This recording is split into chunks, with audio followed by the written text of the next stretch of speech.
अस्सलाम वालेकुम स्टूडेंट्स, कैसे हैं आप लोग? ठीक ठाक हैं?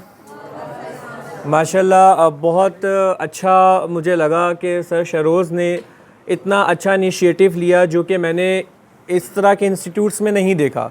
मैंने बड़े बड़े इंस्टीट्यूट्स में नहीं देखा कि इस तरह बच्चों को गैदरिंग की जाती है और बच्चों को इन पॉइंट्स के ऊपर ब्रीफिंग दी जाती है जो बच्चों के आगे कैरियर में काम आते हैं। सबसे पहली बात, मैं कुछ देर बैठ के मैंने आप लोगों को टीचर्स को ऑब्ज़र्व किया है। A big salute to the teachers. आप सब लोगों को मैं कहूँगा कि प्लीज़ इन टीचर्स के लिए क्लैपिंग करें।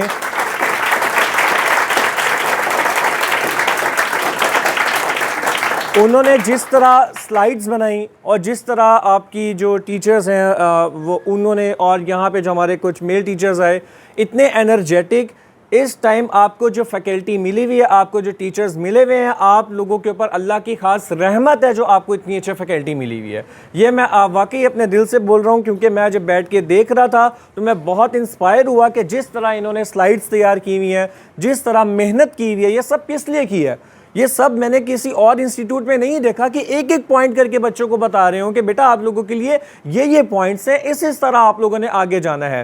तो ये मेरे ख्याल से बहुत अच्छा इनिशिएटिव है और इन सब का क्रेडिट जाता है जो आप लोगों के शरोज़ साहब हैं, मेरे बहुत अच्छे दोस्त हैं, इनके लिए बहुत ज़्यादा।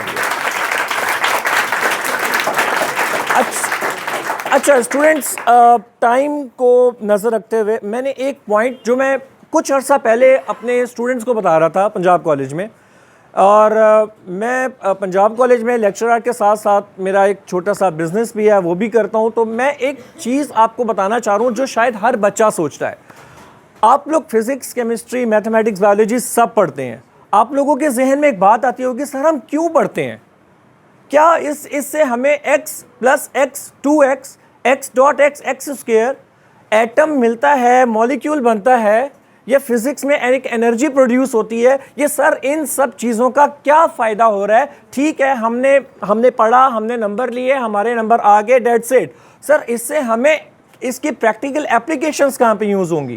बेटा बात ये है कि मैं आपको एक छोटा सा नज़रिया बता दूं, थोड़ा सा क्रिटिकल है और आप लोग समझने की कोशिश करिएगा मेरे साथ, ठीक है? देखिए, आप लोग पहली क्लास से स्कूल जाते हैं और आप लोग इस टाइम इंटरमीडिएट के स्टूडेंट और मैट्रिक के स्टूडेंट हैं, यानी आपको 10 से 12 साल हो गए हैं पढ़ते हुए। ओके, यानी आप 10 से 12 साल के दौरान आप क्लास में आते हैं और रोज़ाना बेसिस पे एक न्यू चीज़ लर्न करते हैं। ऐसे ही है, चाहे वो फिजिक्स हो, केमिस्ट्री हो, मैथमेटिक्स हो या उर्दू इंग्लिश हो, जो भी हो, आप नई चीज़ को क्या करते हैं? लर्न करते हैं। मतलब you are in a state of learning since 12 years. You are in a state of learning since 12 year, यानी अब 12 साल से आप लर्निंग की पोजीशन में हैं। तो सोचें, आपके अंदर किसी भी न्यू चीज को लर्न करने की एडेप्टेबिलिटी पावर उनसे ज्यादा है जो 12 साल से शायद स्कूल नहीं गए।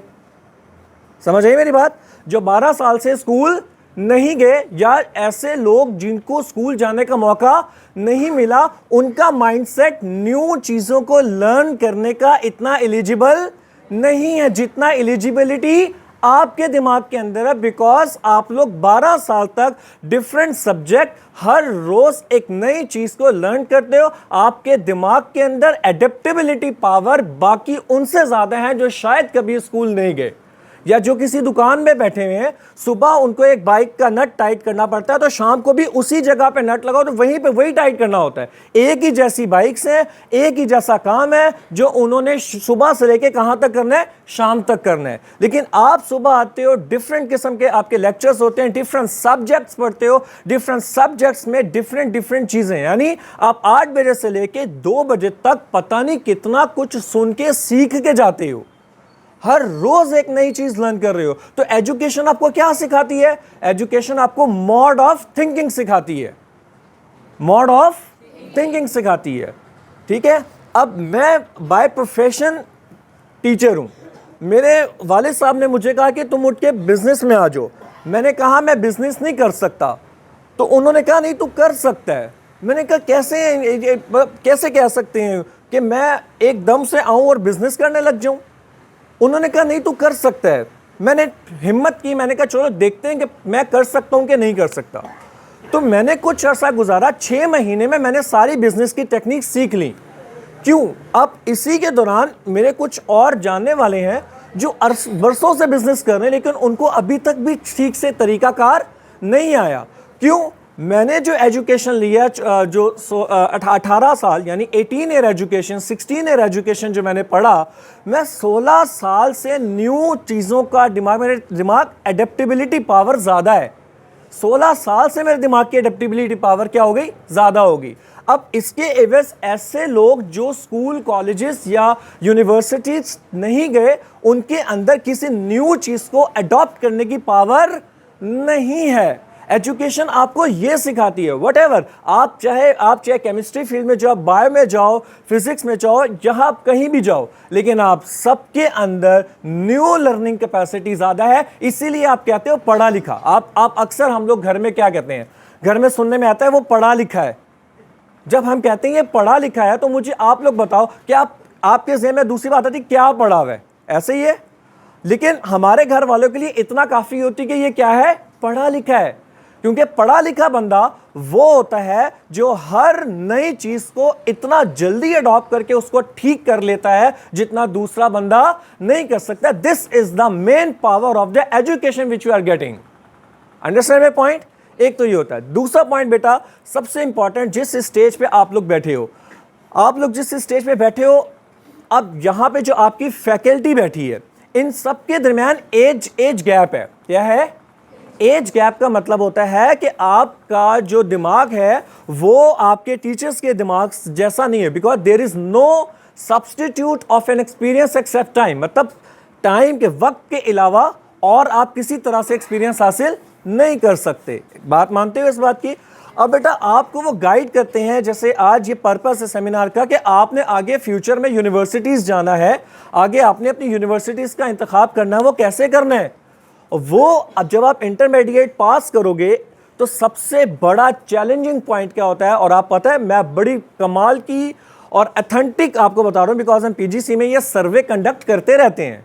ये होता रहता है सर्वे कि कितने % स्टूडेंट्स हैं जो अपनी फील्ड की सिलेक्शन सही करते हैं या गलत करते हैं। आप यकीन करें 80% स्टूडेंट ऐसे होते हैं। ये मैं बड़ी इन रिकॉर्ड और बड़ी सर्वे से बात कर रहा हूँ। 80% बच्चा ऐसा होता है जो अपनी फील्ड की सिलेक्शन ही क्या करता है? गलत करता है। 2 बातें होती हैं, बल्कि 3 बातें होती हैं। पहली बात, उसको 9, 10 फर्स्ट ईयर और मैट्रिक में ऐसा प्लेटफॉर्म नहीं मिलता जिस तरह तुम लोगों को आज मिला। आज एटलीस्ट घर जाके तुम लोग ये तो सोचोगे कि आगे यूनिवर्सिटीज भी होती हैं। मैं जब पढ़ता था तो मुझे मेरे टीचर्स ने बताया ही नहीं था कि यूनिवर्सिटी नाम की चीज़ क्या बजी होती है। यूनिवर्सिटी लगता था बड़ा सा स्कूल है कोई, सच में बड़ा सा स्कूल है जिसमें हर वक्त ब्रेक होती है, पढ़ाई नाम की कोई चीज़ नहीं होती। क्यों शिरोज साहब? ऐसे ही है, हम ऐसे ही करते थे सर। सुबह 8 बजे से लेकर 10 बजे तक लेक्चर हुआ, उसके बाद सारा टाइम फारिग, और 1 बजे से लेकर 2 बजे तक यानी 2 लेक्चर है, बीच में सारा टाइम फारिग। और इनकी गंदी रेडी की हलीम खिला खिला के इन्होंने गुर्दे में पथरी करवा दी है। ठीक है, तो ये बाकी वेला टाइम होता था हमारे पास। ठीक है, अब होता क्या बेटा कि जब सबसे ज़्यादा आपके अंदर ये होता है कि आपने अपनी फील्ड को, अपनी यूनिवर्सिटीज़ को सिलेक्ट करना है। सर वो कैसे करें? हमें कैसे पता हमने क्या करना है? बेटा अगर आपको ये पता हो ना आपने क्या करना है, जिस दिन आपको ये पता लग गया ना आपको करना क्या है, तो आपको ये भी पता होगा उस तक पहुंचने के लिए मैंने टारगेट कौन सा अचीव करना है। जैसे कि अभी आपके ये सर बता रहे थे कि इतने % नंबर चाहिए आपको यहाँ तक पहुंचने के लिए। प्राइवेट सेक्टर में इतना चाहिए, गवर्नमेंट सेक्टर में इतना चाहिए। आज जाके 10 मिनट के लिए सोचो कि मैंने जो करना है उसके लिए मुझे एलिजिबल कितना होना है, बस उतनी एलिजिबिलिटी कर लो। ये नहीं कि 99% 100% नंबर ले जाओ यार, नहीं। आपको पता है कि आपने इस चीज़ को अचीव करना, तो उतनी मेहनत करो, बाकी ज़िंदगी इंजॉय करो, अपनी कम्युनिकेशन बेहतर करो, अम्मा अब्बा के साथ कहीं जाना है आओ जाओ, दुनिया में बाहर निकलो। सिर्फ किताब के अंदर घुस के रहने वाला बंदा कामयाब नहीं होता। याद रखना, ज़्यादा पढ़ने वाला बच्चा कामयाब नहीं होता। कामयाब कौन होता है? वो जो अपनी स्टडी को प्लान करता है। क्या करता है स्टडी को? सर ये स्टडी प्लान करने से क्या मुराद है? पेपर्स आने वाले हैं तुम लोगों के, 9वें चैप्टर का टेस्ट है, पीछे जो 8 चैप्टर के टेस्ट तुम लोग दे चुके हो वो कैसे कवर करने हैं? वो तो वक्त के साथ साथ थोड़ा सा फेड होते चले जाते हैं। इसको कहते हैं मैनेजमेंट ऑफ योर स्टडी। और मैनेजमेंट ऑफ योर स्टडी, हर बच्चा अपनी स्टडी को खुद मैनेज करता है। मैनेज करते करते करते करते जब वो यूनिवर्सिटी तक अपनी स्टडीज को मैनेज करना सीखता है, वो जिंदगी को मैनेज करना सीख लेता है। Thank you so much.